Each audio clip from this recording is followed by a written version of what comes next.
Hello students, तो हम आज की वीडियो में संविधान क्यों और कैसे का फोर्थ टॉपिक देखेंगे, जिसके अंदर हमें बेसिकली पढ़ना क्या है कि भारतीय संविधान में विभिन्न देशों से लिए गए प्रावधान। मीन्स कि भारत के संविधान में जो हमारा भारत का संविधान है, भारत का संविधान है, इस संविधान को भीख का झोला कहा जाता है।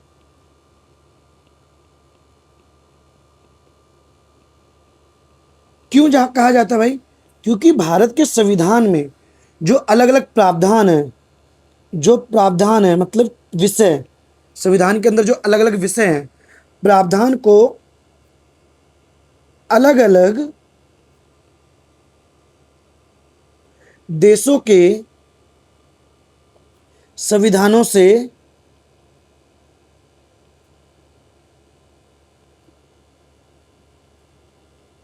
लिया गया है। ठीक है, तो हमें यही देखना है कि ऐसे कौन कौन से प्रावधान है कि जिसको हमारे देश के संविधान में अलग अलग देशों के संविधान से लिया गया है। ठीक है, ये बहुत इंपॉर्टेंट क्वेश्चन और कई बार आता भी है। ठीक है, यहाँ पर जो भी हम प्रावधान पढ़ेंगे उसको डिटेल में नहीं पढ़ेंगे, मैं पहले कह दे रहा हूँ। हम इन सभी प्रावधान को डिटेल में आगे चैप्टर के अंदर पढ़ेंगे, ये चीज़ आपको याद रखनी है। ठीक है, तो वन बाय वन हम सारे के सारे प्रावधान जानते हैं। सबसे पहले अगर मैं बात करूं ब्रिटेन के संविधान से, तो ब्रिटिश संविधान से हमारे देश में क्या लिया गया है? सर्वाधिक मत के आधार पर चुनाव में जीत का फैसला, जिसको हम बोलते हैं first past the post system. मतलब जिसको सबसे ज्यादा वोट मिलेंगे चुनाव क्षेत्र में वो पर्सन जीत जाएगा, वो प्रतिनिधि जीत जाएगा। ये सिस्टम हमने ब्रिटेन के संविधान से लिया है। दूसरा, सरकार का संसदीय स्वरूप। हमारे देश में जो सरकार का स्वरूप है वो संसदीय स्वरूप है, उसको भी हमने ब्रिटेन के संविधान से लिया। अभी क्या होता है संसदीय स्वरूप, तो हम इसको कार्यपालिका चैप्टर के अंदर पढ़ेंगे। ठीक है, कानून के शासन का विचार, कि भाई कानून का शासन होगा, किसी व्यक्ति का शासन नहीं होगा, इसको भी हमने ब्रिटेन के संविधान से लिया है। विधायिका में अध्यक्ष का पद और उसकी भूमिका, इसको भी हमने ब्रिटेन के संविधान से लिया है। कानून निर्माण की विधि, कि भाई देश के अंदर जो नए नए कानून हैं उसको कैसे बनाया जाएगा, इसको भी हमने कहाँ से लिया है? ब्रिटेन के संविधान से। अब हम बात करते हैं अमेरिका के संविधान से। तो अमेरिका के संविधान से भी हमने तीन चीज़ों को लिया है मेनली। पहला, मौलिक अधिकारों की सूची को लिया है, फंडामेंटल राइट्स। फंडामेंटल राइट्स को हमने अमेरिका के संविधानों से लिया है। ठीक है, याद रखना, जो कि हमारे आज के समय पे बहुत ही महत्वपूर्ण अधिकार है। दूसरा, न्यायिक पुनर्वलोकन की शक्ति।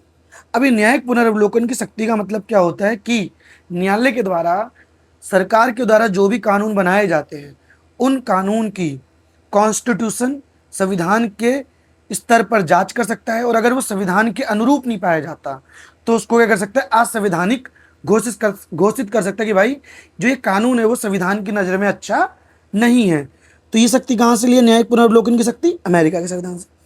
साथ ही साथ न्यायपालिका की स्वतंत्रता को भी अमेरिका के संविधान से लिया गया है। अगेन मैं बोल रहा हूँ, यहाँ पर मैं डिटेल में नहीं पढ़ना है, जैसे जैसे चैप्टर्स आएंगे वैसे वैसे हम डिटेल में सभी चीज़ों के बारे में पढ़ेंगे। तो आपको भी क्या करना है, अगर आप नोट्स बना रहे हो तो एक एक करके सारे केवल पॉइंट लिखो। ठीक है, आपको डिटेल लिखने की जरूरत नहीं है। उसके बाद आयरलैंड के संविधान से हमने क्या लिया है?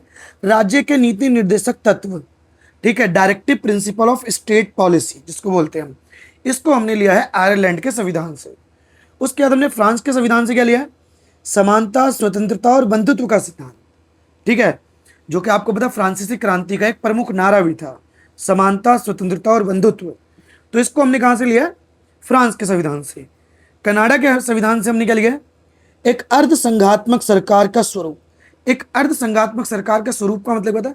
भारत क्या है? एक संघीय देश है, भारत संघीय देश है।